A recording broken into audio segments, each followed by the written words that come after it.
Kembo Natata Nzambi Yamazulu.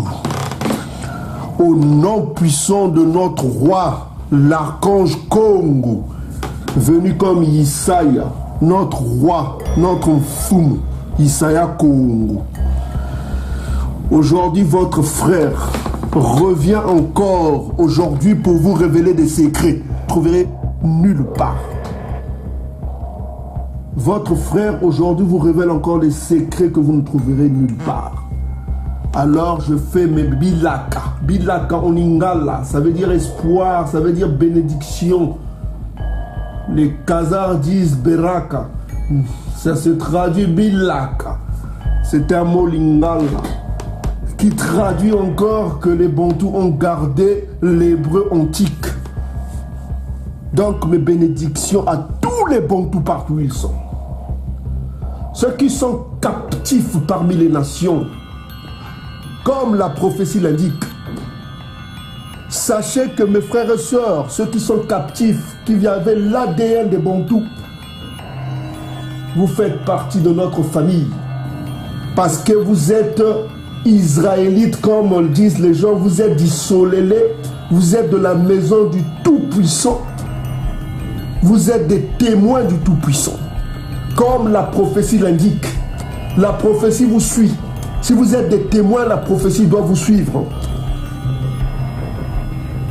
Votre présence dans la captivité a été écrite depuis des siècles et des siècles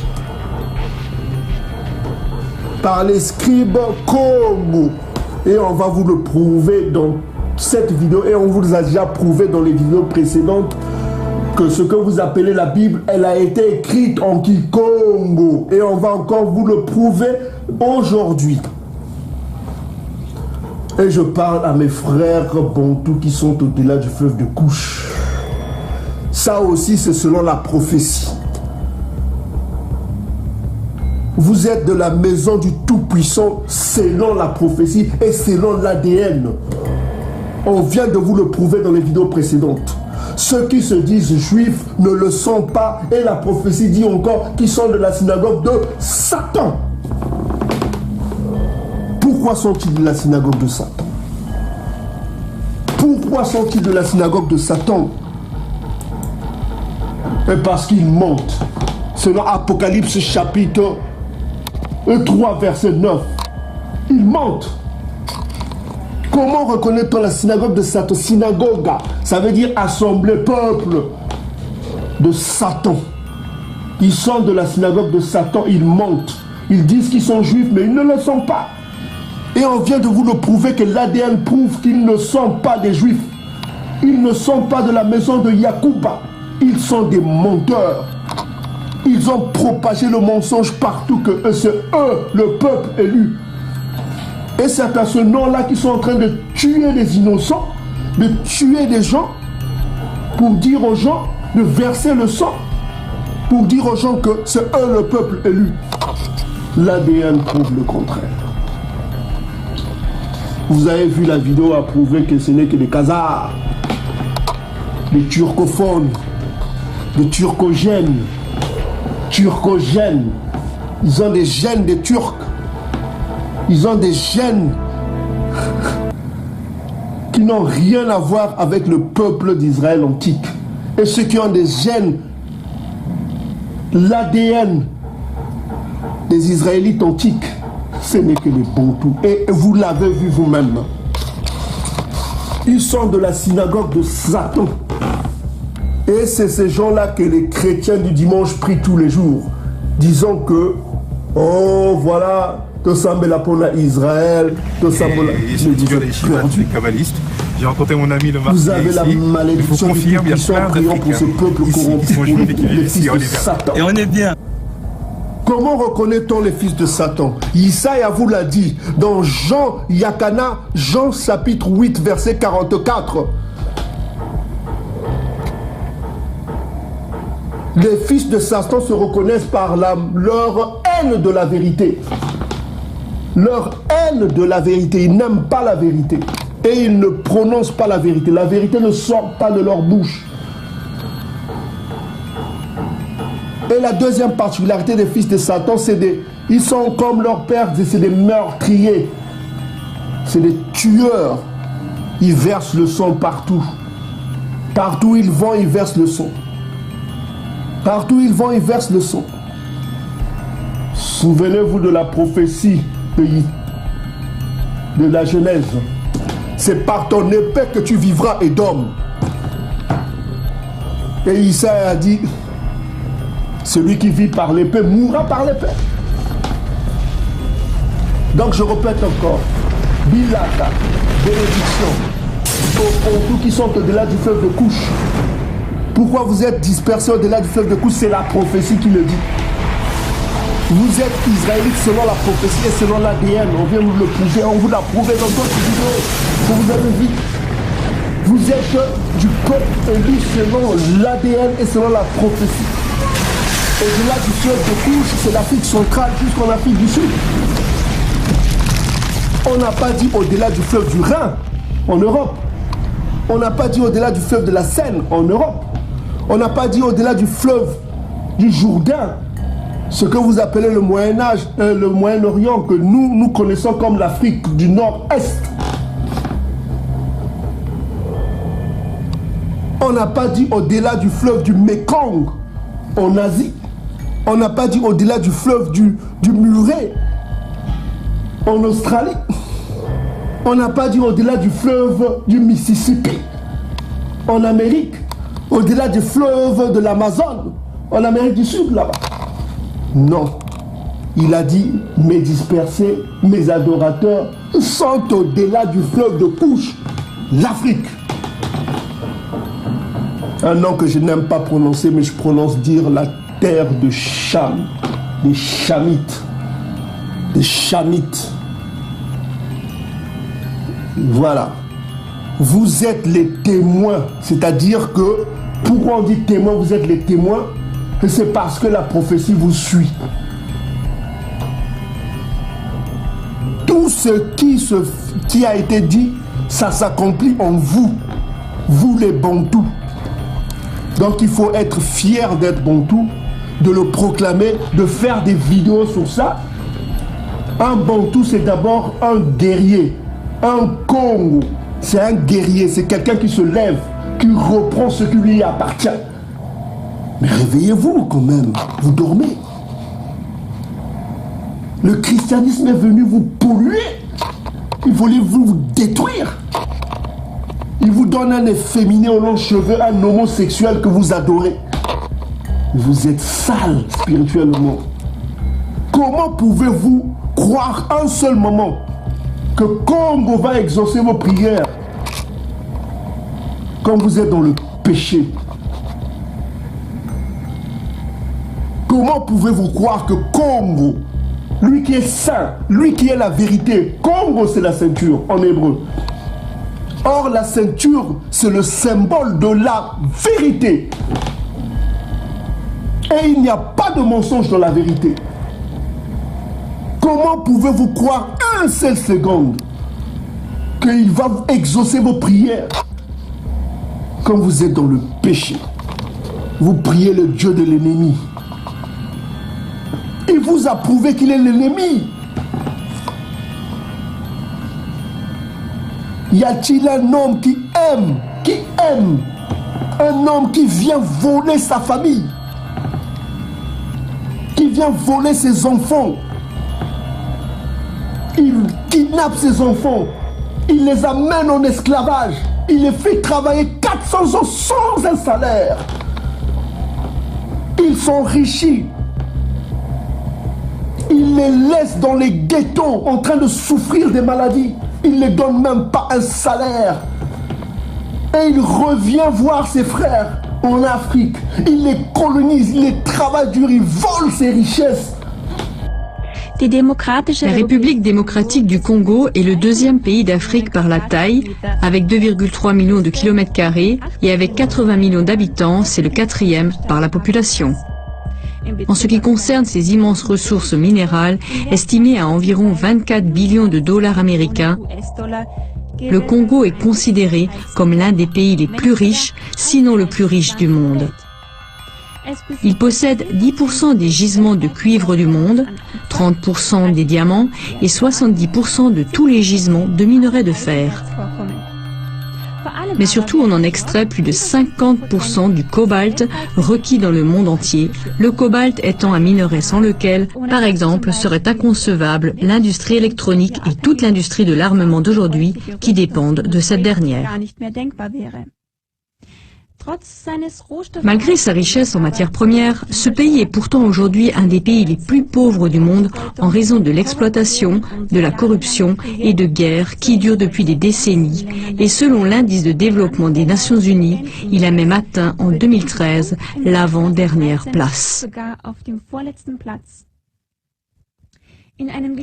La journaliste d'investigation Abby Martin a rencontré l'historien congolais Kambale Musaouli.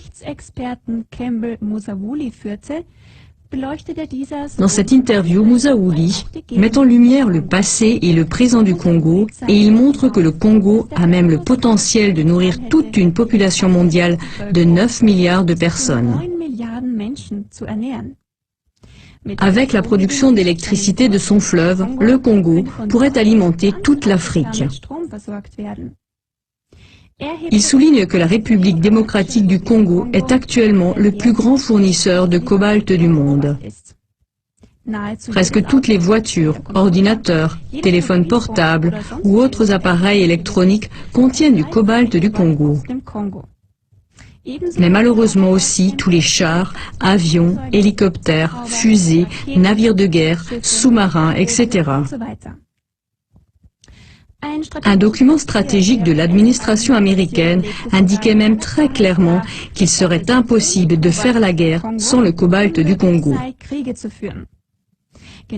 Mais c'est précisément ce qui, au milieu du siècle dernier, a placé le Congo dans la ligne de mire des intérêts de l'Empire américain, ce qui recouvre non seulement le gouvernement américain et son appareil militaire, mais surtout les grandes entreprises américaines, y compris la haute finance.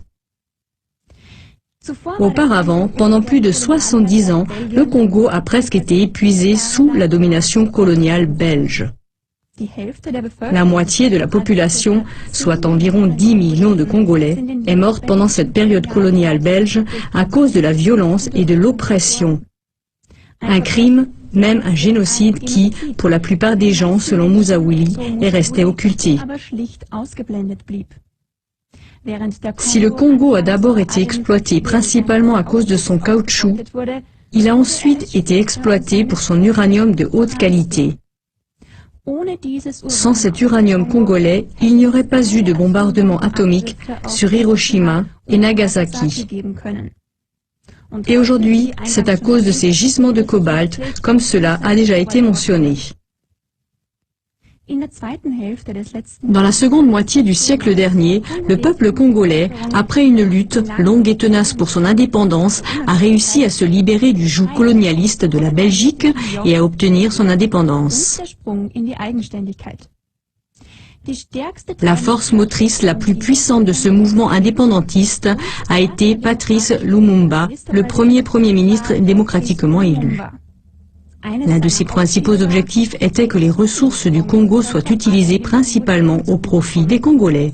De lui naquit aussi le plan d'une Afrique complètement libérée et unie, les États-Unis d'Afrique. Le bonheur semblait enfin sourire au Congo. Mais cela ne devait pas se produire. Lumumba a été renversé en 1960 lors d'un putsch initié par les services secrets américains et assassiné peu de temps après action terroriste organisée par des services secrets. En outre, le pays cible est en proie à des troubles sanglants dans le but de renverser son gouvernement et de le remplacer par un gouvernement sous contrôle américain. Avant cela, ce gouvernement légitime est si massivement diabolisé par les médias grand public, non moins contrôlés par les États-Unis, que l'intervention militaire semble justifiée. Jusqu'à présent, la couverture médiatique de ces violations massives des droits de l'homme par les médias n'a pas réussi à susciter une plus grande indignation du public et les États-Unis peuvent poursuivre leur programme sans entrave. Par conséquent, diffusez cette émission encore plus largement afin que la violence et l'oppression qui ont lieu au Congo et dans d'autres pays ne restent pas occultées aux yeux de la majorité des gens.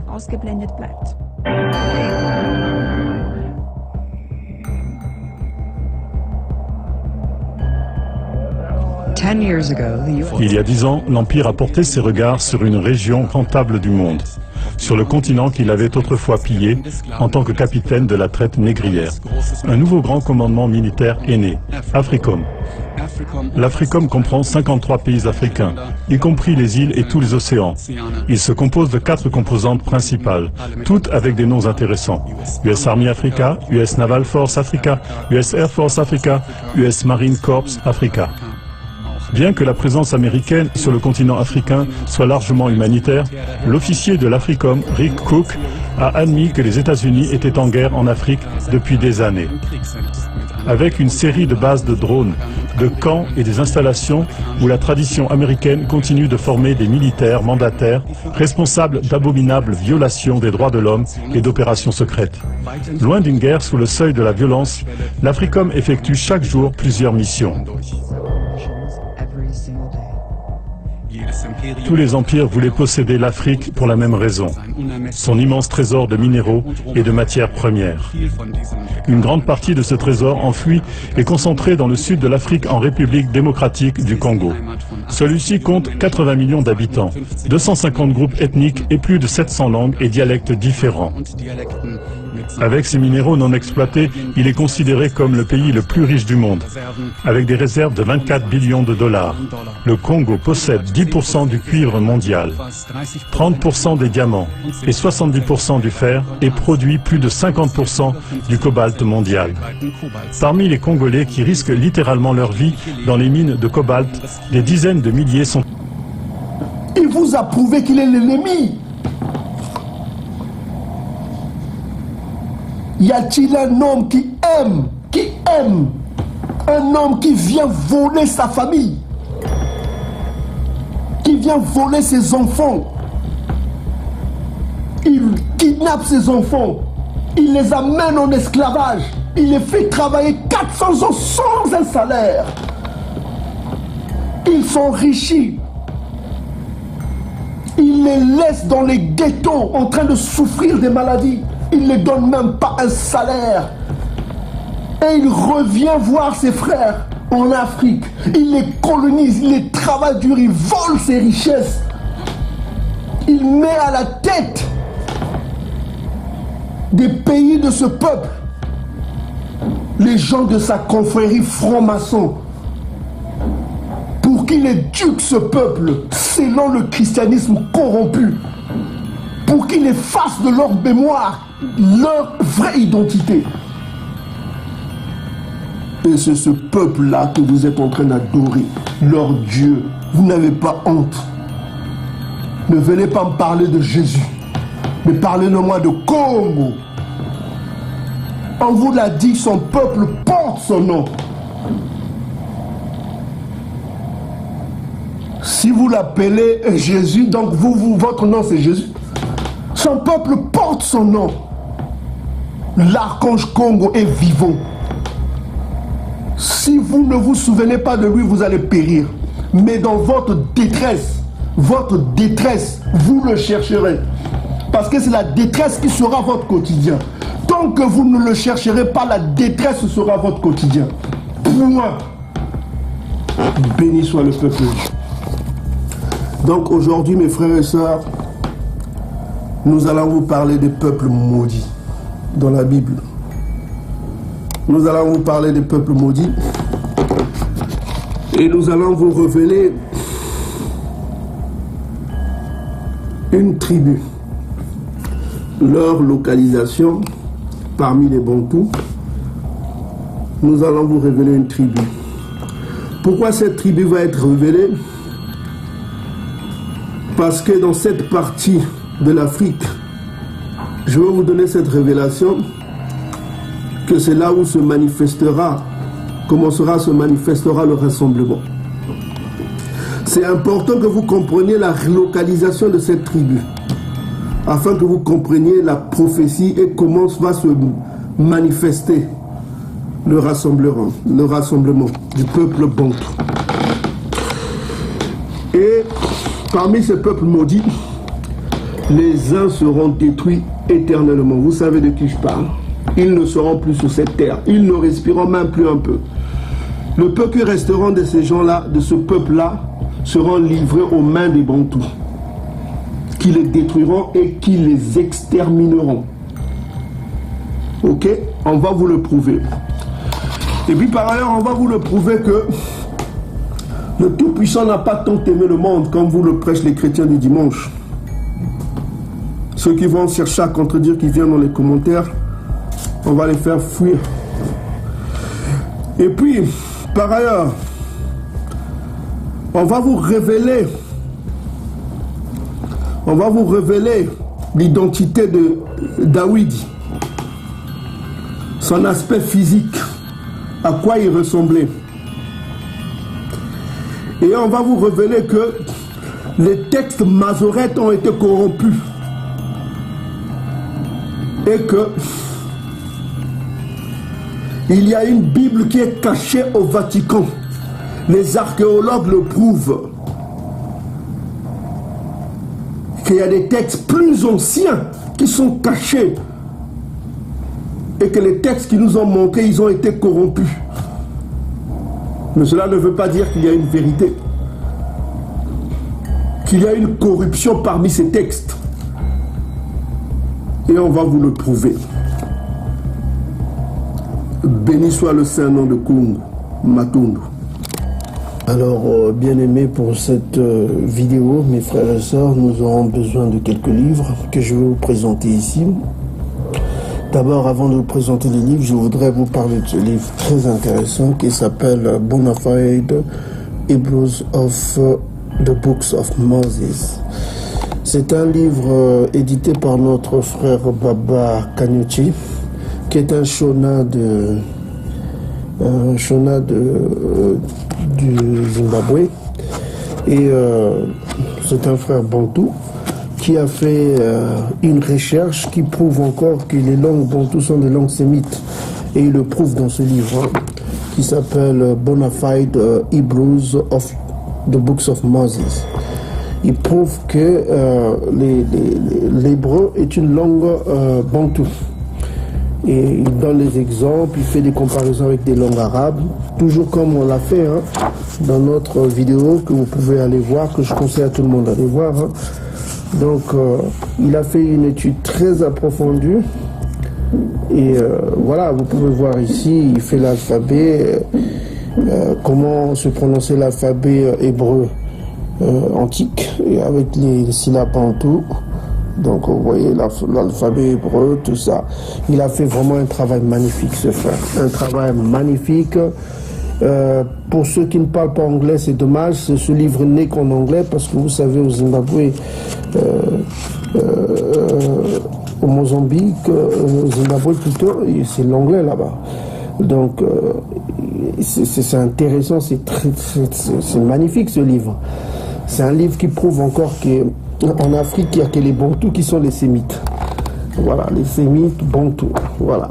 C'est un bon livre. Je ne l'ai pas encore terminé de lire ce livre. Je suis en train de le manger tous les jours avec avidité. Et je crois qu'à la sortie, quand je finirai ce livre, ça va me donner encore beaucoup de choses à partager avec vous, que je voudrais vous partager aussi, parce que c'est un très bon livre, ce frère. Voilà quoi, dis donc qu'il a été exclu par le ministère parce qu'à cause de ce livre qu'il a révélé, les Khazars n'étaient pas contents, tout ça comme ça. Donc une histoire comme ça. Donc ça c'est un autre livre aussi de Tex Mars, c'est un ancien universitaire à l'université du Texas là-bas, au Texas. Bon, il a écrit DNA Science and the Jewish Bloodline. C'est un très bon livre, c'est aussi en anglais. Ça prouve que les Khazars c'est des faux. C'est des faux. Ils donnent des textes de l'ADN des Khazars édités par comment il s'appelle, le docteur Elkan. On vous a montré sur cette vidéo que je conseille à tout le monde d'aller voir. Et puis on mettra un petit extrait pour que vous-même vous regardez que que ces gens-là, selon l'ADN, ils sont des Khazars. C'est des ils ont des gènes turcogènes. Donc ils n'ont rien à voir avec Israël antique. Je vais vous montrer un extrait de ce livre, hein, rapidement. Ok. Donc voilà, par exemple ici, vous pouvez voir la page 30. J'ai commencé déjà à manger ce livre, je ne l'ai pas encore terminé. Et là, vous voyez même Shlomo Sand, hein, il cite beaucoup de... Donc, il dit ici, page 30. Page 30, hein, page 30, vous pouvez voir. Donc, je vous traduis en anglais, je lis en anglais, puis je vous fais la traduction. The result of a recently published study by Israeli-American geneticist Dr. Eran El-Aik and at Johns Hopkins Medical University have scientifically validated the Khazar hypothesis. Voilà. Donc il dit que les résultats du docteur El-Kaïn, comme vous a montré déjà, on va vous le montrer encore, a confirmé que, a validé que les Khazars, a validé l'hypothèse des Khazars, le fait que les Juifs ne sont que des Khazars. Donc, vous voyez, ça, c'est clair. Donc, il y a plein de choses ici qui prouvent que ces gens-là, selon l'ADN, ils n'ont pas l'ADN des Juifs antiques. Ce n'est que des Khazars, c'est des peuples qui n'ont rien à voir avec Israël antique. Et je vais vous lire encore un extrait rapidement, parce qu'on va en parler aussi. Aussi, on dit ici... the scholarly volume by Sand, c'est-à-dire Shlomo Sand, present a plethora of historical and archaeological evidence demonstrating that the Jews, c'est-à-dire les Juifs Israël, des chrétiens du dimanche, là, et des témoins de Jéhovah, et des branhamistes, toute cette merde-là, qui prêche là dans les rues, qui donne des brochures au peuple lu, des catholiques, les juifs des catholiques, les juifs des chrétiens, quoi. C'est des faux. Ils n'ont rien à voir avec Israël antique, selon l'ADN. Voilà, c'est ça. Jews are not the seed of Abraham, c'est-à-dire les juifs ne sont pas issus de la graine d'Abraham, de l'ADN d'Abraham, de Zala. Ils n'ont pas l'ADN d'Abraham. Instead, the Jews today are the Khazars. Voilà, c'est des peuples Khazars. Ils n'ont rien à voir avec les Israélites antiques. C'est pas des Sémites. Voilà. On met aussi ici, page 63, on dit que our finding supports that the Khazarian hypothesis, the Jews came from ancient Khazarian ancestry. Ça, c'est une affirmation du docteur Eran El-Aik. Lui-même aussi est juif, mais un juif au moins honnête, qui reconnaît ses ancêtres. Voilà, c'est ça. Qui ne veut pas prendre les ancêtres des Bantous. Il veut pas se mêler avec les Bantous. Il veut pas dire qu'ils étaient Bantous. Il veut reconnaître ses ancêtres Khazars. Voilà. Donc, c'est un grand scientifique qui a testé, qui a fait des tests génétiques sur la majorité des Juifs. Et il ressort de ce test que ces gens-là n'ont rien à voir avec les Israélites antiques. Ce n'est qu'une bande de Khazars, la mafia de l'Est, qui sont venus prendre ce que vous appelez la Palestine, l'Afrique de l'Est, disant que c'est eux Israël. Donc les gens les ont cru. Hollywood a appuyé cela avec un Jésus et de mythes efféminés. Et le Vatican a appuyé cela et toute cette merde-là, voilà, c'est à quoi le peuple croit aujourd'hui. Oh, Israël antique, c'est eux, vous êtes qu'une bande de cons. Si vous continuez à prier ces conneries-là, vous serez que des cons. Voilà, on peut rien faire pour des cons, quoi. Si vous ne vous réveillez pas, tant pis pour vous, nous on avance là, ok? Donc on va voir aussi ce livre dans cette vidéo. Et puis on va voir aussi ce livre de Baedeker. C'est un très bon livre, hein. Il y a encore beaucoup de secrets ici qu'on n'a pas fini de vous révéler. Donc nous sommes ici sur la page 49, hein. 49. On dit ici, on va vous lire rapidement. On dit ici que les Hémites, c'est-à-dire les Chamites, les Chamites, hein, c'est-à-dire les Ouest africains, les Est de l'Afrique de l'Est, tous ces Chamites-là. Voilà quoi, les Chamites sont considérés par certains philologues contemporains comme Ranicht. Ranicht, c'est un philologue allemand, et beaucoup d'autres philologues, hein, puisqu'on dit que considéré par certains philologues au pluriel, hein, contemporains, donc de son temps-là. Donc là, nous sommes au 19e siècle. Donc voilà. Donc il considérait que les Chamites, voilà quoi, sont considérés par beaucoup de certains philologues contemporains. On a donné l'exemple de Heinrich, un Allemand, comme le prototype, c'est-à-dire l'image, prototype, c'est-à-dire l'image, si vous voulez, des Sémites. Voilà.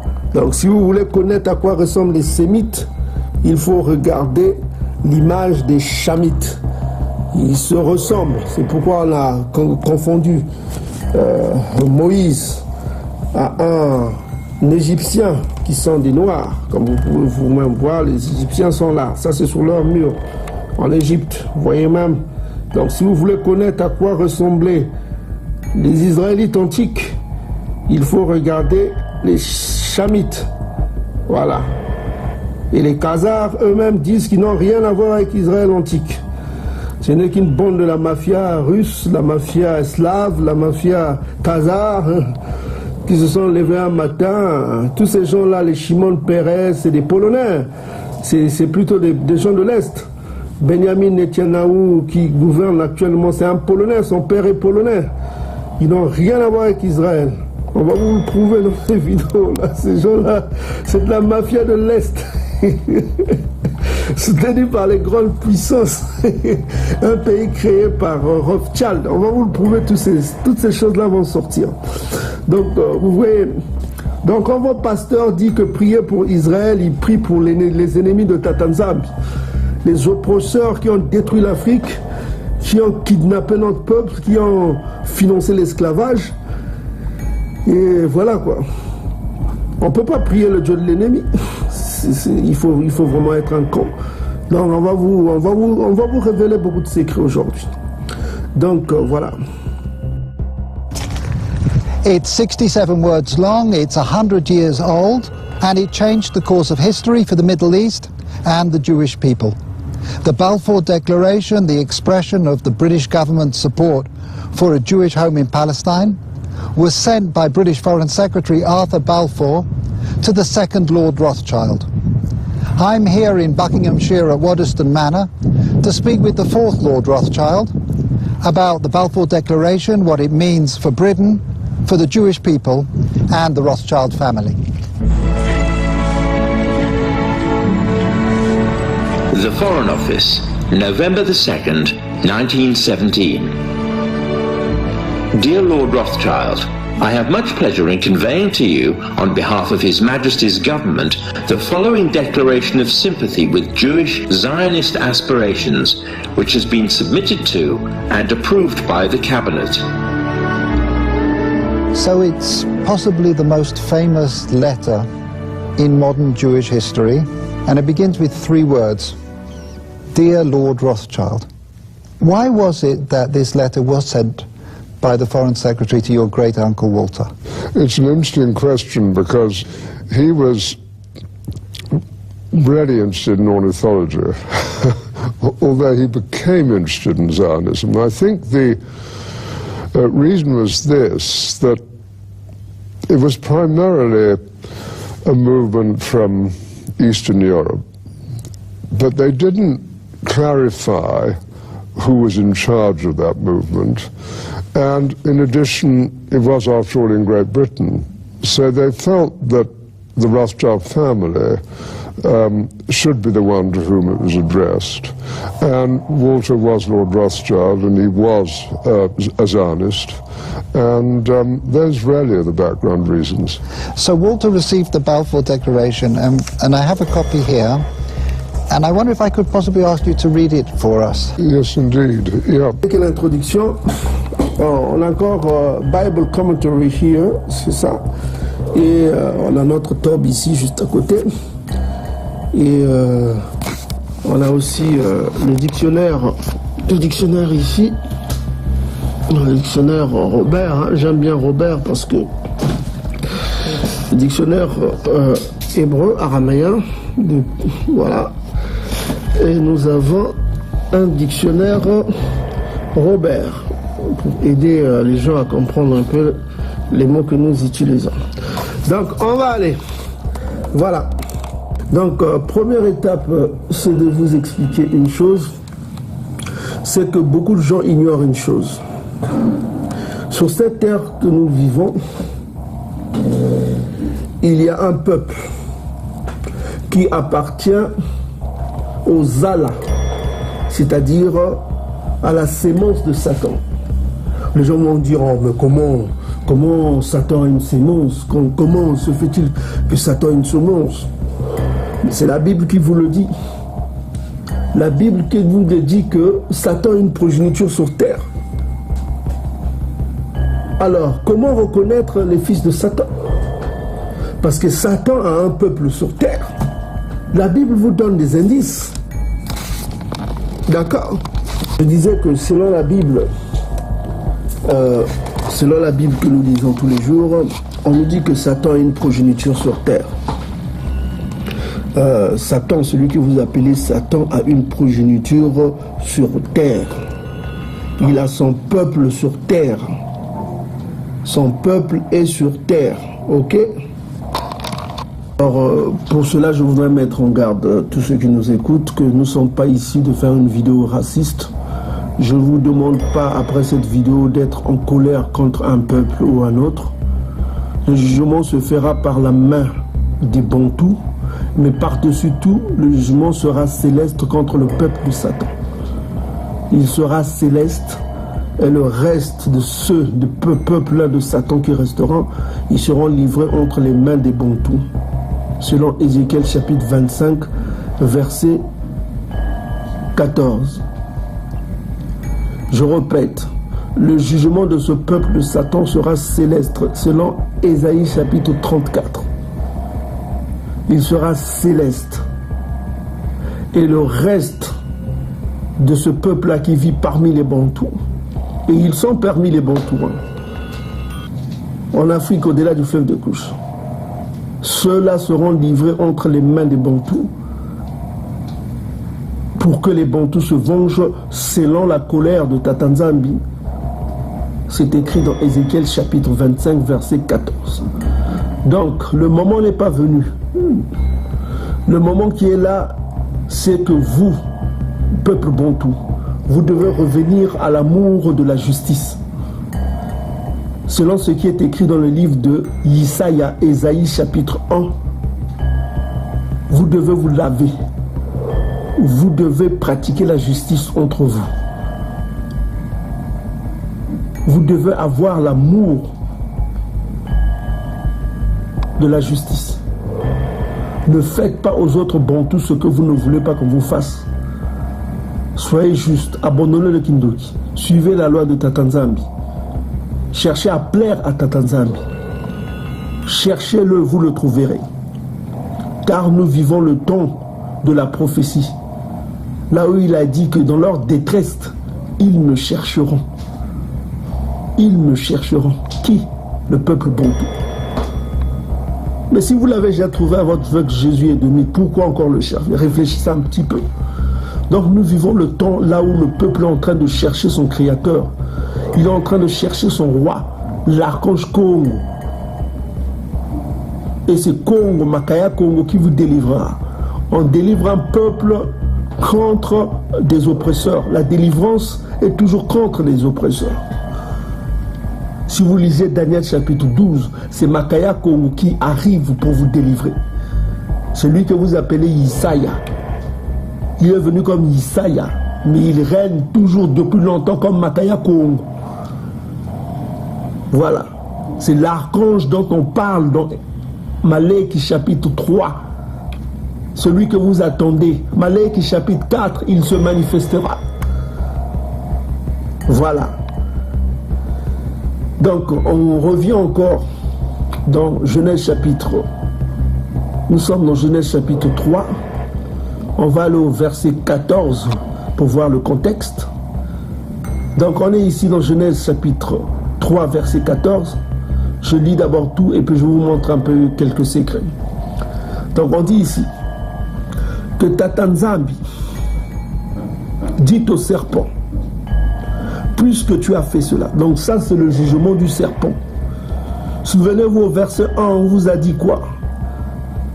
Le serpent était le plus rusé de tous les animaux des champs que Tata Nzambi avait fait. Ok?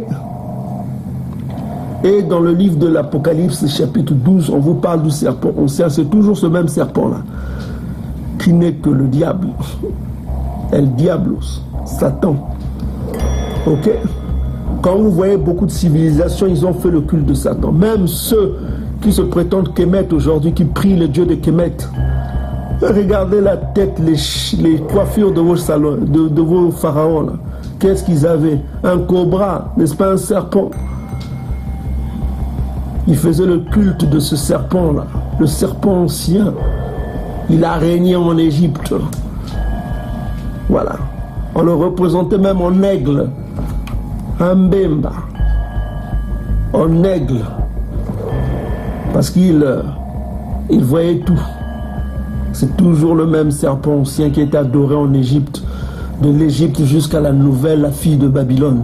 La nouvelle Babylone. Qui est d'homme. Voilà. On va vous révéler des secrets aujourd'hui. Tant pis pour ceux qui se perdent. Donc je disais que, on dit ici que Tata Nzambi dit au serpent, ça c'est le jugement du serpent, après avoir incité Ève au péché. On dit, c'est puisque tu as fait cela, tu seras maudit entre tout le bétail et entre tous les animaux des champs. Tu marcheras sur ton ventre et tu mangeras de la poussière tous les jours de ta vie. Et c'est là où c'est ce qui nous intéresse. Je ne mettrai inimitié entre toi et la femme, entre ta postérité et sa postérité. Celle-ci te cassera la tête et tu lui blesseras le talon. Donc ici, on nous révèle, on nous donne une révélation. On nous révèle qu'il y aura une postérité pour le serpent. Le serpent aura une postérité. Et si on clique ici, parce que nous sommes ici dans le site qu'on vous a dit, lexique biblique. Nous sommes ici dans le site lexique biblique, là où vous pouvez voir les textes anciens. Lexique biblique. Donc ce qu'on va faire, on va voir les mots utilisés par le scribe bantou. Et vous allez remarquer vous-même que c'est les mots Congo. On va commencer par le mot serpent. Alors, le mot serpent, quel est le mot qui est utilisé ici? Les Khazars disent Naka. Or, on voit ici, dans ce mot-là, nous avons quoi? Nous avons le Nun, le Kaf et ce qu'ils appellent le Shamesh. Mais qu'est-ce que vous constatez? C'est que la consonne finale ne se prononce pas. Alors ce qu'on va faire, on va aller dans Blue Letter, on va voir c'est quoi le nom inimitié qu'ils ont mis là. Donc nous avons ici le Aleph qui est sourd, et nous avons le Yod, et nous avons le Bet. Donc souvenez-vous que quand les Masoretes ont traduit la Bible, il n'y avait pas de voyelle. Donc c'est pourquoi ils ont mis ce qu'ils appellent les dagesh. Les petits points que vous voyez là, ça s'appelle les dagesh, pour donner la prononciation. Donc ils ne connaissaient pas la langue. Ce n'est que plus tard, quand ils ont pénétré en Afrique centrale au-delà du fleuve de Couche, qu'ils commençaient à étudier bien les langues bantou pour avoir donné des bons sens. Parce qu'ils se perdaient là en donnant des sens qui n'avaient pas de sens. Donc En fait, dans le paléo-hébreu, on vous a montré la règle, c'est que le Aleph et le Aïn, quand ça commence là, c'est souvent sourd. Au début d'une phrase, c'est souvent sourd. C'est souvent sourd. Et la consonne finale, elle est souvent aussi sourde. Donc, voilà, il faut connaître la langue pour comprendre de quoi ils disent. Donc, au lieu de dire Yemba, on dit Yimbi. Yimbi. Yimbi. On prononce Yimbi. Yimbi. C'est-à-dire que je mettrai ce qui est mal entre toi et la femme. C'est ce que ça veut dire Yimbi. Yimbi. Au lieu de Yimba. Ok? Je mettrai Yimbi entre toi et la femme. Et puis, clique ici. Voilà, le mot serpent, vous avez quoi? Le nun, c'est l'équivalent du N en langue latine. Hein? Le N en langue. Et le K. Et le Shamesh, ça le son de Che. Donc on sait que ça ne se prononce pas parce que pourquoi? Parce que cette consonne est à la fin de la lettre. Donc il nous reste le N et le K. Ok? Maintenant, comment on va prononcer ça? Les Bantous prononçaient ça Nyoka. Nyoka. Nyoka. K. Nyoka. NK. Donc vous avez le NK. Nyoka. Nyoka. Donc on voit qu'on ne peut pas dire Nyokash. Ok? Comme le prononcent les Khazars avec le Yiddish. En Yiddish, on dirait Nyokash. Parce qu'ils ne connaissent pas. Hein, là, on vous a prouvé que déjà c'est des imposteurs. Ils n'ont rien à voir avec les Brontis. Donc on voit qu'au lieu de dire Nyoka ou Naka, Nakash, on dit Nyoka. Eux ils prononçaient ça Nyoka. Vous voyez le N et le Kaf. Nyoka. Nyoka. Donc voilà, je répète encore. Je ne mettrai l'inimitié, c'est-à-dire Yimbi, l'inimitié Yimbi entre toi et la femme, entre ta postérité. Le mot postérité ici, c'est le Zala. Le Zala. Ok? Le mot postérité ici, c'est le Zala. Si vous allez dans postérité, voilà. Ça se dit, il y a d'autres disent sémence, voilà quoi. Donc je répète, je mettrai l'inimitié, c'est-à-dire Yimbi, entre toi et la femme, entre ta postérité et sa postérité. On va voir entre ta postérité et la postérité du serpent, puisqu'en l'occurrence le serpent est la postérité de la femme. On sait que la postérité de la femme, c'est l'humanité que nous voyons tous les jours. Mais il y a une autre postérité qu'on nous dit ici, la postérité, le serpent a une postérité, quel mot ils ont utilisé? C'est le Zala. Ok, ce qu'on appelle la sémence. La sémence. Donc descendance, sémence, enfant, si vous voulez, superbe, sémence, tout ça comme ça. Donc on voit que le serpent a été descendant. On parle descendant, sa famille. Ok, sa famille, sa sémence. Donc on voit que on nous dit ici que le serpent aura une postérité. Est-ce que vous commencez à comprendre? On nous promet une postérité pour le serpent. C'est-à-dire, les gens vont se dire, mais comment se fait-il qu'un être angélique aura une postérité? Dans Genèse chapitre 6, on vous a dit que les anges déchus, ils ont pris des femmes, des hommes, et ils ont eu des enfants avec. Bon, en tout cas, n'y croient pas. Tant pis pour eux. Ben, nous, on sait que quand on a la puissance de pouvoir, voilà quoi, on peut se transformer. Ces gens-là, ces êtres-là ont des pouvoirs. Ils ont des pouvoirs surnaturels. Ils sont pas comme nous.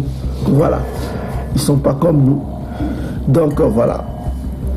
Et on nous dit ici que, donc on reprend ici, nous sommes dans Genèse chapitre 3, verset 15, on nous dit ici que je mettrai l'inimitié, c'est-à-dire Yimbi, entre toi et la femme, entre ta postérité et sa postérité.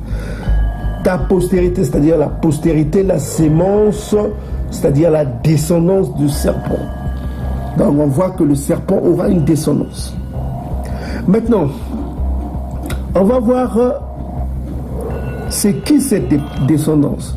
Et un livre va nous apporter un peu de précision, hein, parce qu'il faut toujours avoir deux prophéties pour être sûr de quoi on parle. Donc, prenez vos Bibles, on va aller voir une autre prophétie qui parle toujours de cette descendance du serpent. On va voir que ce serpent-là a une descendance sur terre. Beaucoup de gens ne le savent pas. Ils ne savent pas, ils lisent la Bible comme un roman, ils ne comprennent pas comment est, quel est le message biblique qu'on veut nous donner. Quand le Tout-Puissant dit qu'il détruira un peuple, mais les gens diront que oh, mais c'est abominable, c'est un génocide, c'est une extermination, c'est des termes forts qui sont utilisés dans la Bible. D'aucuns diront que oh, ce n'est pas le vrai Dieu, c'est le Dieu de l'Ancien Testament, c'est pas le... Ça, c'est des faux prophètes qui viennent vous dire des conneries. Ils voient, ils savent pas comment se structure la vie, quoi. Ils ont été baignés dans la culture du christianisme, ils se réveillent un matin, ils se disent que je suis prophète, je suis un envoyé de Dieu, tout ça comme ça. Donc ils sont dans leur bonté là. Ils croient en Jésus-Christ, un Dieu bon, qui fait bon, qui fait... Mais vous n'avez qu'à voir comment la terre fonctionne. Voilà quoi. Il y a le mal qui est là, hein. Il y a le mal qui est là. Et qui crée tout, c'est le Tout-Puissant qui crée tout. L'homme, ne vous trompez pas, c'est lui qui crée tout. Tout ce qui arrive, c'est lui qui est au-dessus. C'est lui qui permet, qui arrive, qui permet tout. Rien n'arrive sans son accord. Voyez-vous?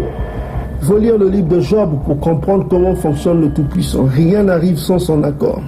C'est lui qui accorde, c'est lui qui permet les choses. Voilà quoi. Donc on va aller dans le livre de Daniel chapitre 26. On va prendre la traduction King James FR, c'est-à-dire en français. Donc on va aller dans... Prenez vos vues, vous allez dans Daniel chapitre 9. Daniel chapitre 9, verset 26.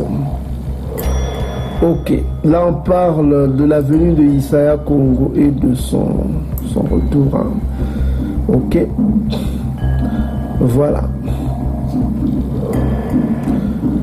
Ok, on dit ici, et après les 62 semaines, le Messie, c'est-à-dire on parle du Messie quand il se manifestera quoi. Le Messie sera retranché. Ici, le terme utilisé,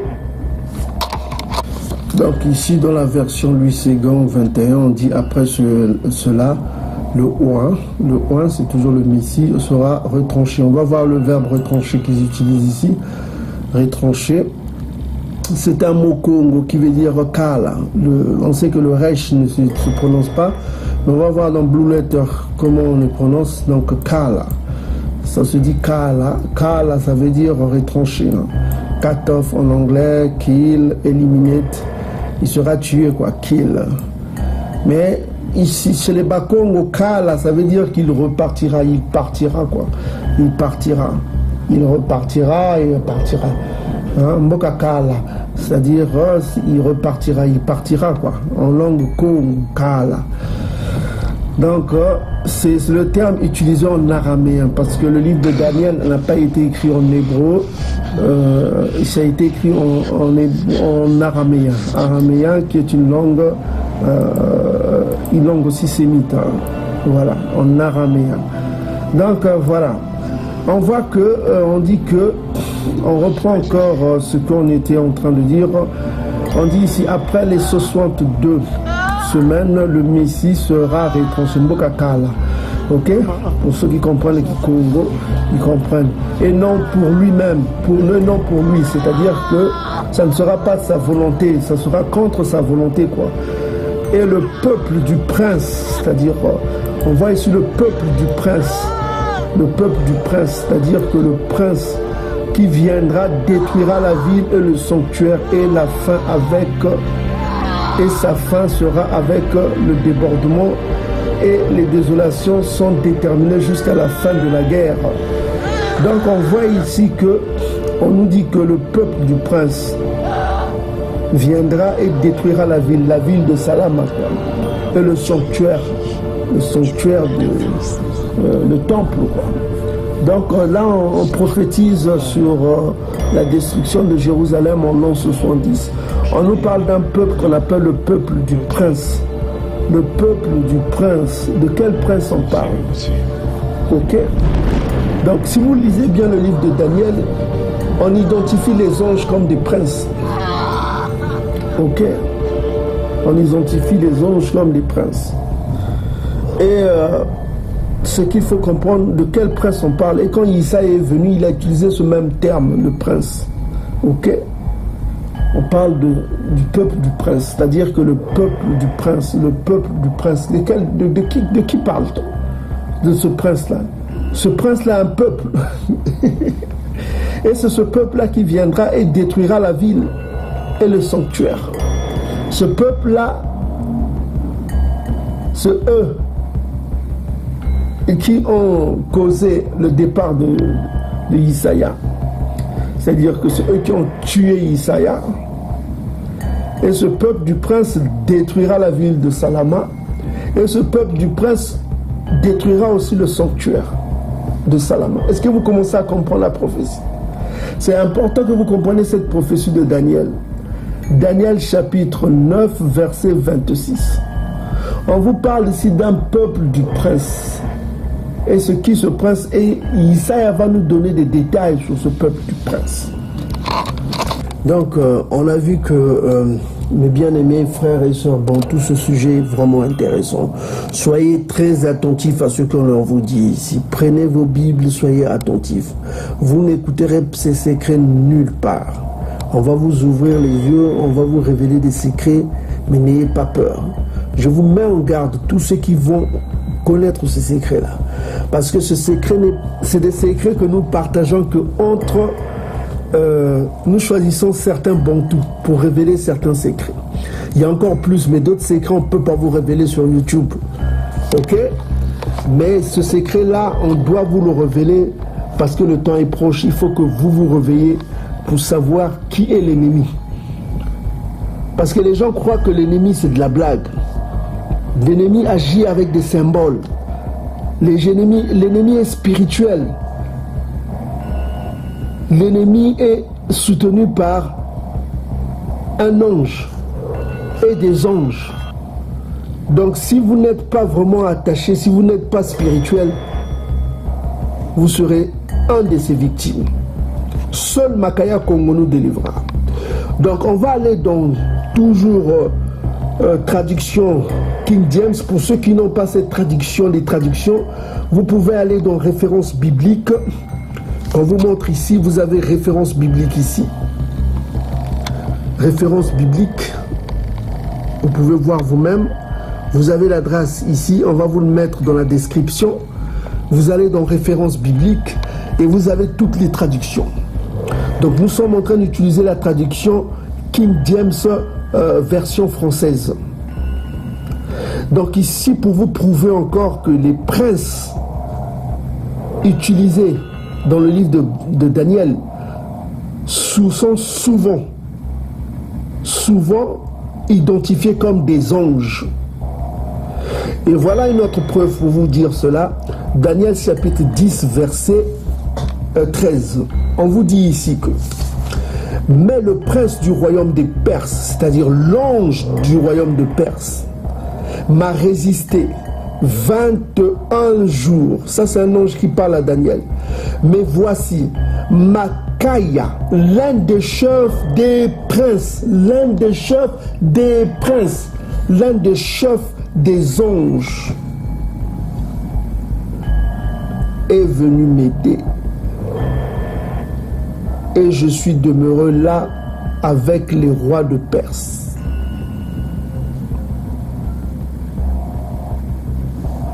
L'un des chefs des princes.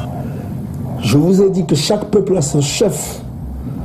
Quand on dit l'un, il n'est pas le chef de tout le monde. Il est le chef d'Isolélé selon Daniel chapitre 12. Et Siracide 17, si on dit l'un des chefs, c'est qu'il y a d'autres chefs aussi. Chaque peuple a son chef. Vous comprenez? L'un des chefs Donc il n'est pas le seul à être le chef. Il y a d'autres peuples qui ont leur chef, qui ont des anges au-dessus d'eux. Mais lui, il est le chef du Solélé. Makaya Kongo. Il est le fils. Celui qui est au-dessus. Il est là, mais celui qui est au-dessus de tous. Donc, on identifie les anges aux princes. On dit, l'un des chefs des princes est venu m'aider. Je suis demeuré là avec les rois de Perse. Makaya est l'un des chefs des princes, des anges.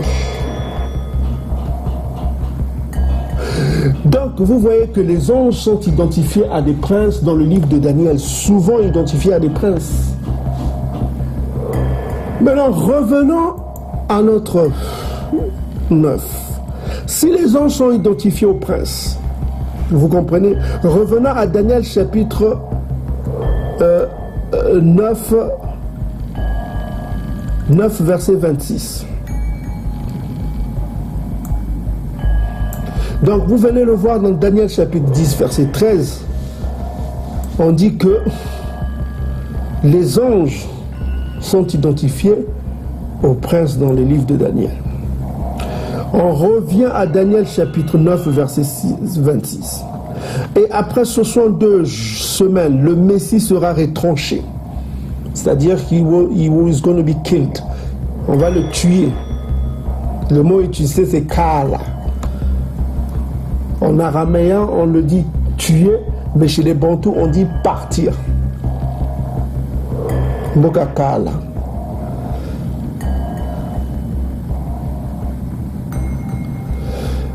Ok, ça veut dire partir, ça peut dire aussi revenir. Ok. Donc on dit ici, et après les 62 semaines, le Messie sera retranché, et non pour lui. Et le peuple du prince, c'est-à-dire le peuple de l'ange. De quel ange on parle?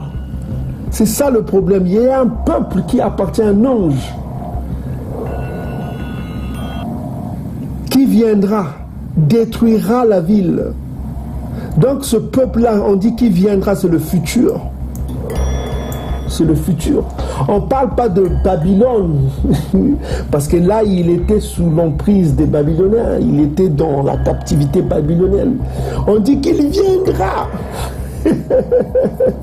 C'est le futur qui viendra. Donc il viendra.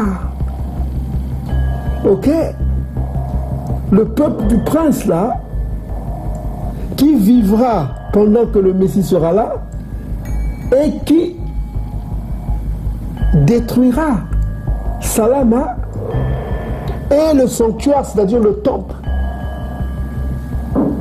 Nous savons que les Babyloniens, en ce temps de Daniel là, les Babyloniens avaient déjà détruit Jérusalem. Ils avaient déjà détruit Jérusalem. C'est après la destruction de Salama qu'ils avaient pris le peuple en captivité. Ici, on prophétise encore une nouvelle destruction du temple. Au temps de Daniel, le temple n'a pas été reconstruit puisqu'elle était détruite déjà par les Babyloniens. Néhémie et Ezra, on ne connaissait pas encore comment on appelle, la captivité perse. Est-ce que vous commencez à comprendre? Parce qu'en ce temps-là que Daniel écrivait, le temple avait déjà été détruit par les Babyloniens. En disant cela qu'il détruira la ville et le sanctuaire, c'est-à-dire le temple. Il prophétise en même temps que la reconstruction du temple, détruite par les Babyloniens. Vous commencez à comprendre? Mais ce nouveau temple qui sera reconstruit, parce que le temple a été reconstruit avec les Néhémie et les Ezra, tout ça comme ça, Zorobabel, tout ça.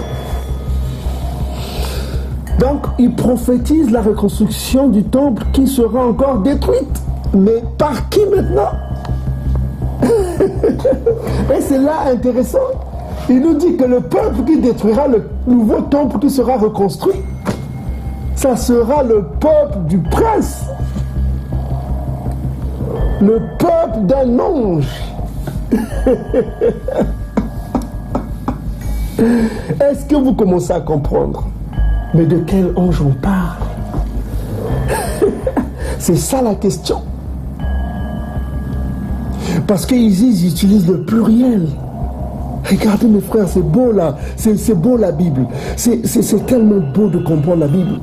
Regardez la révélation. Après les 62 semaines, le Messie sera retranché, c'est-à-dire qu'il sera tué. Il sera tué, toujours par ce peuple. Et non pas pour lui. Et le peuple du prince qui viendra, le futur,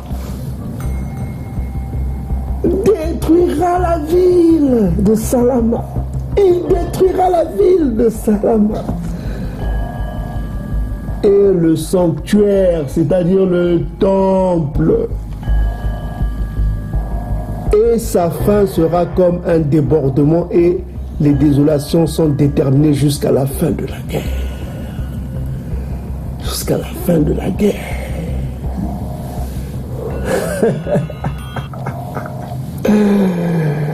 Autrement dit, son jugement sera céleste.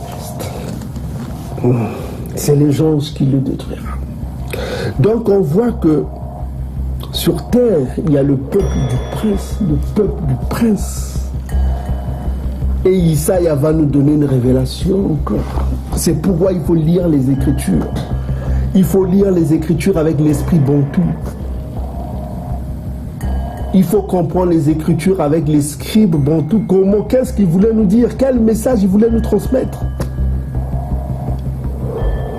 Parce que souvenez-vous que Tata Nzambi a dit que il ne nous parlera plus avec les langues bantou. Il nous parlera avec les langues des païens, les langues des bangos. D'ailleurs, on va le lire. Prenez vos Bibles, Louis Séguin. Vous êtes prêts là? Tout le monde est à sa Bible, c'est bon? Allez, prenez vos Bibles, voilà. Nous sommes dans Louis Séguin 21. Ceux qui ont les portables, ils vont dans Louis Séguin 21. Vous êtes prêts tous? C'est bon? Je peux aller?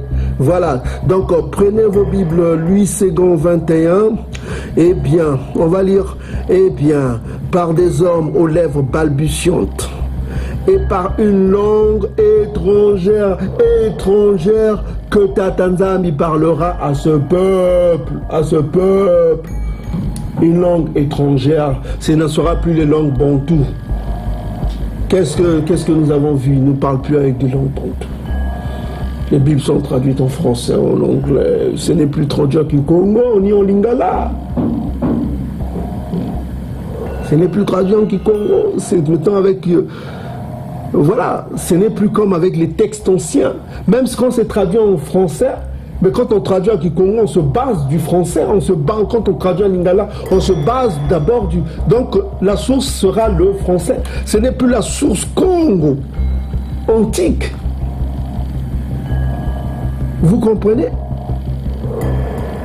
Donc ce n'est plus avec les langues des Bantous qu'on nous parle, que Tata Nzambi nous parle.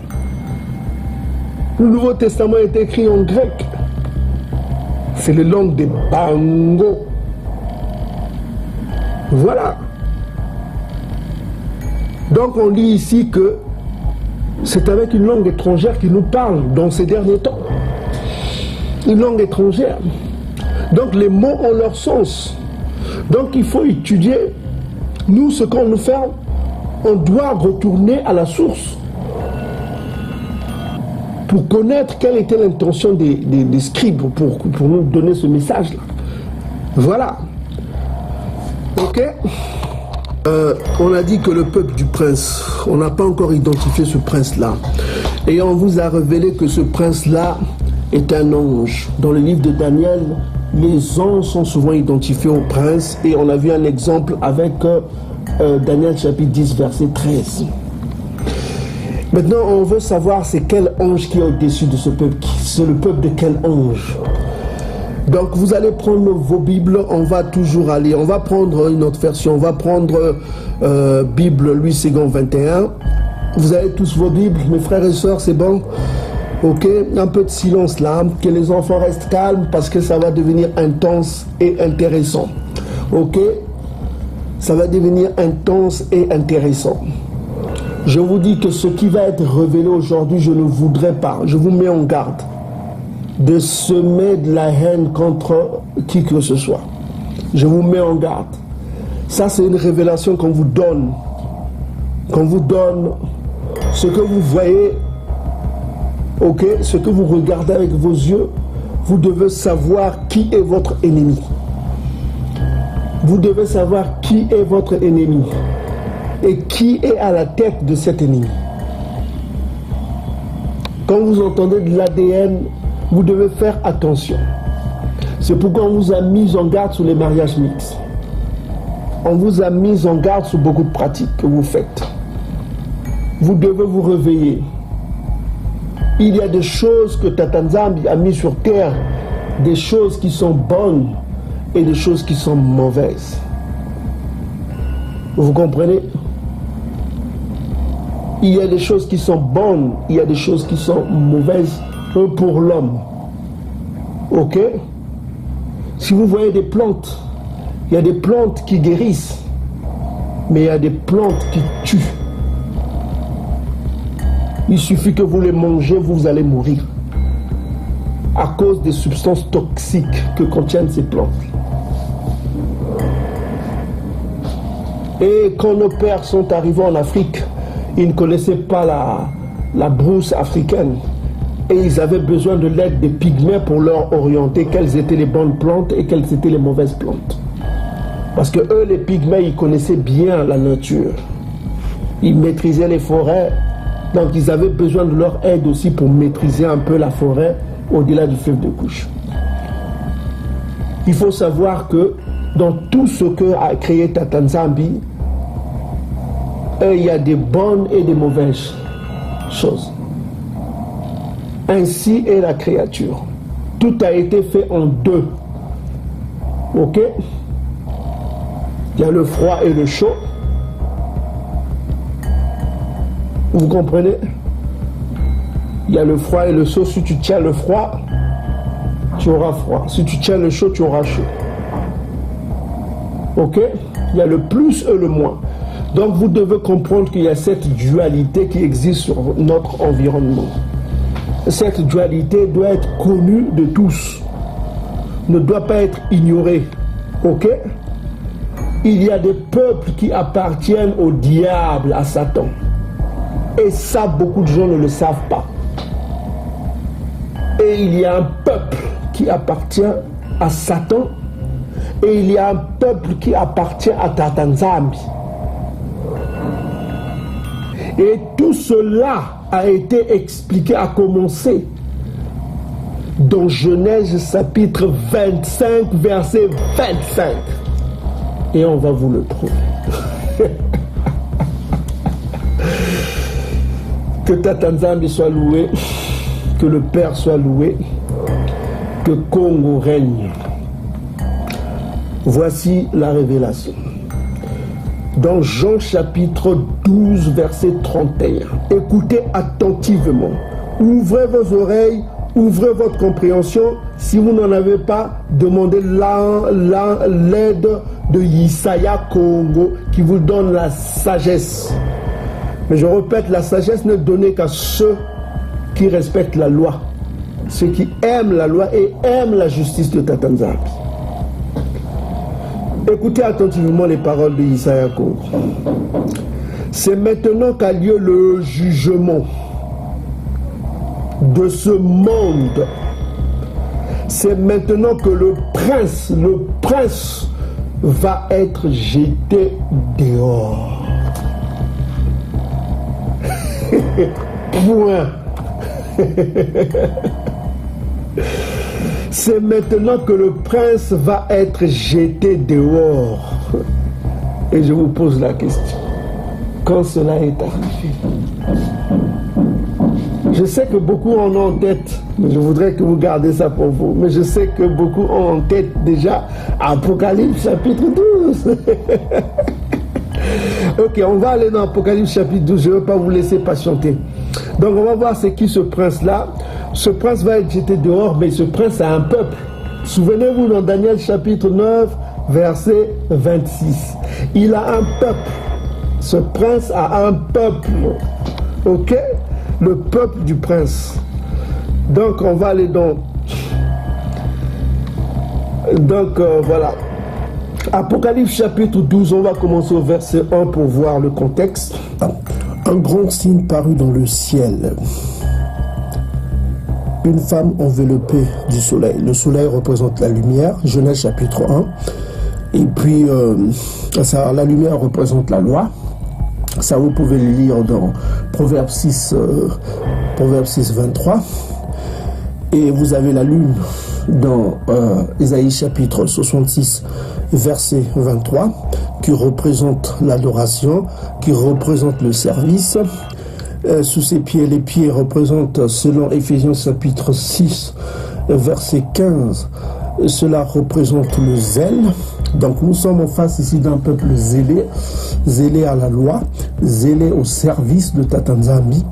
Et ce zèle-là a été confirmé par l'apôtre Paul dans Romains chapitre 10, versets 1 à 2.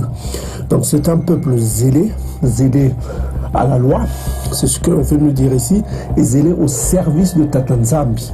C'est ce qu'on veut nous dire ici. Et une couronne de 12 étoiles. La couronne représente la royauté.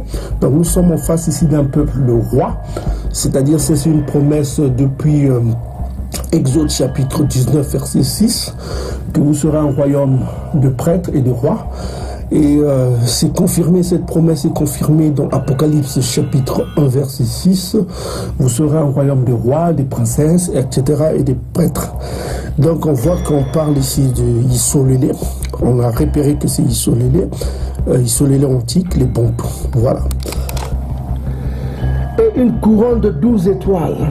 Ça représente les 12 tribus d'Isolélé. Cette femme était enceinte, elle criait de travail dans les douleurs de l'enfantement. Un autre signe apparut. Donc c'est le contraire. Donc on voit qu'ici on parle du peuple divin dans 1-2. On parle du peuple divin en 12 étoiles, c'est les 12 tribus du Solélé. Et quand vous allez au-delà du feu de couche, vous voyez vous-même sur les cartes antiques, il y a un seul peuple en Afrique qui avait 12 royaume. Et selon les jésuites qui parlaient hébreu, le grec et le latin. Ok? Jean chapitre 19 verset 20. C'est les langues qu'on parlait au temps de Congo Isaya. Donc ici nous avons quoi? On nous parle d'abord d'isoler les peuples de la loi, le soleil, la lumière, c'est la loi. La lune, ça veut dire le service, ok? Et elle était enceinte, elle criait des douleurs de l'enfantement. Donc elle attendait un enfant. Ce peuple-là attendait la venue du Messie. Souvenez-vous dans Daniel, on revient toujours dans Daniel, le Messie va se manifester. Et un autre signe parut dans le ciel. Donc ça c'est le contraire. On parle maintenant du peuple de Satan, le peuple du prince. Un autre signe parut encore dans le ciel. Et voici, c'est quoi un grand dragon? Et on vous donne un indice. Un grand dragon. De quelle couleur? Rouge. Le premier sorti quoi? Rouge. Souvenez-vous. Genèse chapitre 25-25. Les couleurs ont leur sens, même dans le monde spirituel. Faites attention avec les couleurs. Rouge, ayant quoi? 7 têtes, 10 cornes, et sur ces têtes, 7 diadèmes. Si vous voulez connaître de qui on parle, ok, vous allez dans Apocalypse chapitre. Que représentent ces 7 têtes et les 7 cornes? Ok, 7 têtes et 7 cornes. Donc la question qui se pose, que représentent les 7 têtes et les 7 cornes ici? Vous avez l'explication donnée par l'ange dans Apocalypse chapitre 17, versets 9 à 10. Donc on vous dit ici, c'est ici l'intelligence qui a de la sagesse. Les 7 têtes sont les 7 montagnes sur lesquelles la femme est assise. Vous comprenez? C'est les 7 montagnes sur lesquelles la femme est assise. Ok, cette femme-là. Souvenez-vous, la femme aux 12 étoiles représente Yisolélé, ça représente les Bantous et leurs 12 royaumes. Mais on voit qu'il y a une autre femme, c'est le peuple du prince, qui est de quelle couleur? Rouge. Donc cette femme est assise sur quoi? Sur cette montagne. Donc vous allez chercher géographiquement dans le monde, quel est le pays qui a cette montagne? Ok? Est-ce qu'ils sont rouges? Ils sont roux, si vous voulez, quoi. Parce que le mot rougeâtre, en hébreu, c'est noun. Ok? C'est dérivé du rouge, c'est noun. Les Khazars disent en yiddish anoun. Mais les Bantous disent, puisqu'ils ne prononcent pas le aleph, ils disent noun. Vous comprenez?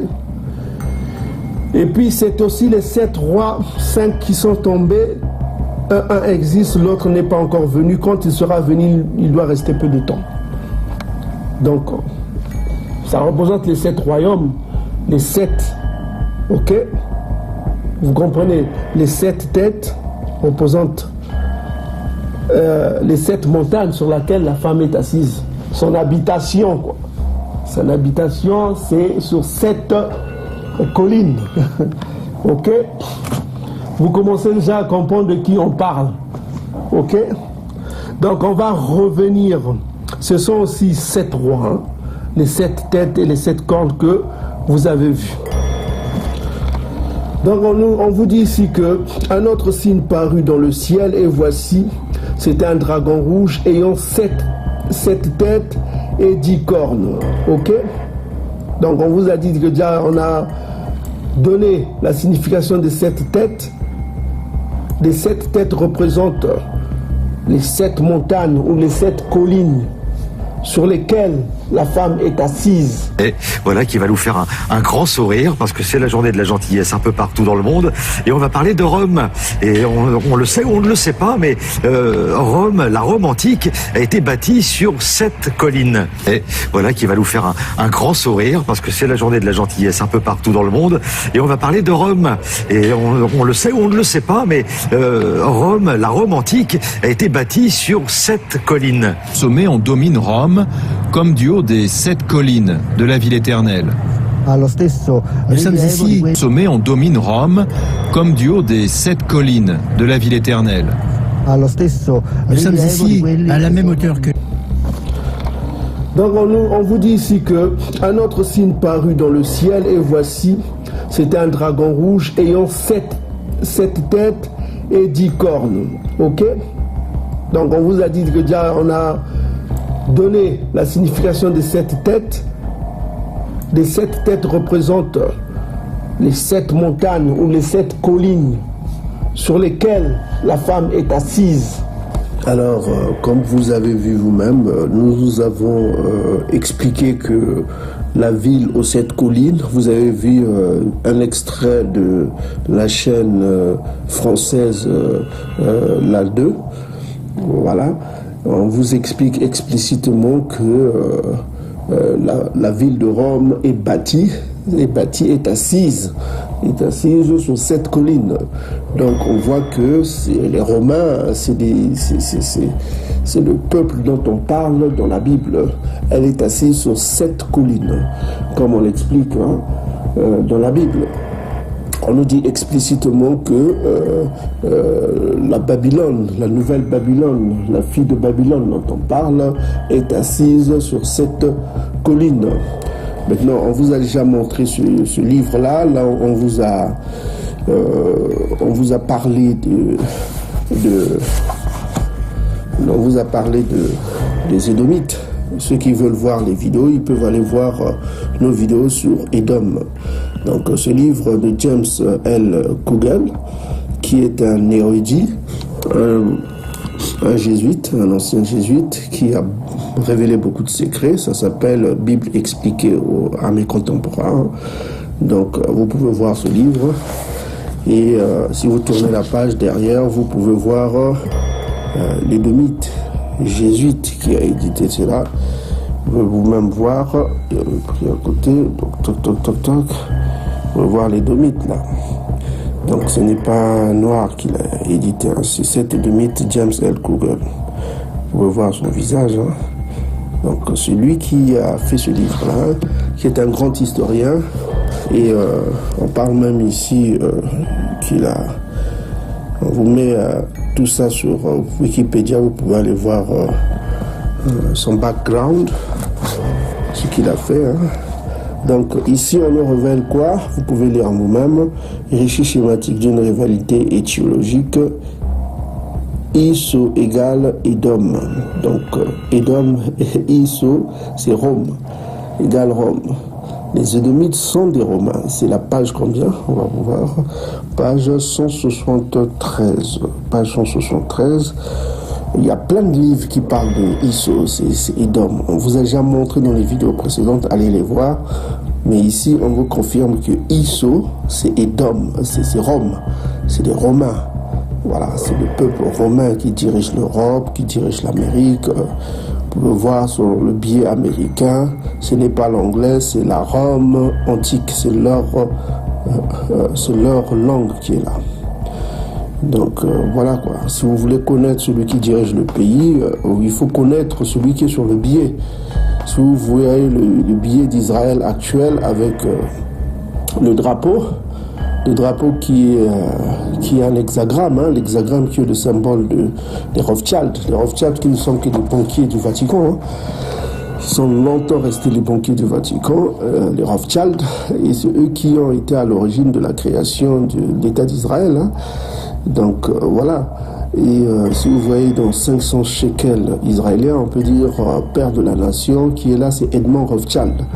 Vous pouvez voir son visage, c'est Edmond Rothschild qui est sur le billet d'Israël actuel.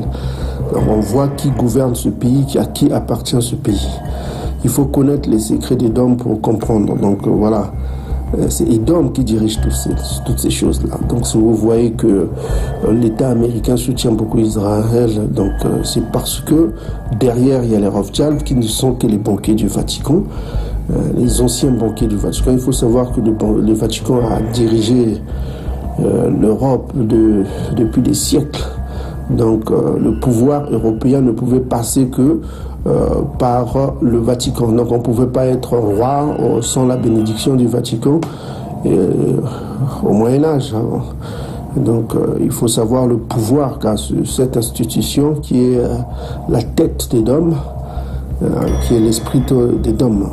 Donc ici, on vous dit clairement, on vous révèle ce secret que les Édomites, c'est des Romains. C'est des Romains, c'est le peuple romain. C'est pas un noir qui a écrit ce livre, c'est un ancien jésuite de la maison du Vatican. Ces gens qui sont sortis du système, qui révèlent les secrets maintenant. Donc vous pouvez aller le voir. Hein. Donc voilà. Et puis vous pouvez voir nos vidéos là où on a expliqué qui est Édom. Ok? On va continuer. Donc cette femme-là est assise sur 7 collines, 7 montagnes si vous voulez. C'est des synonymes. Et puis ça représente qui? 7 rois. Maintenant les 10 cornes là représentent quoi? On va toujours aller dans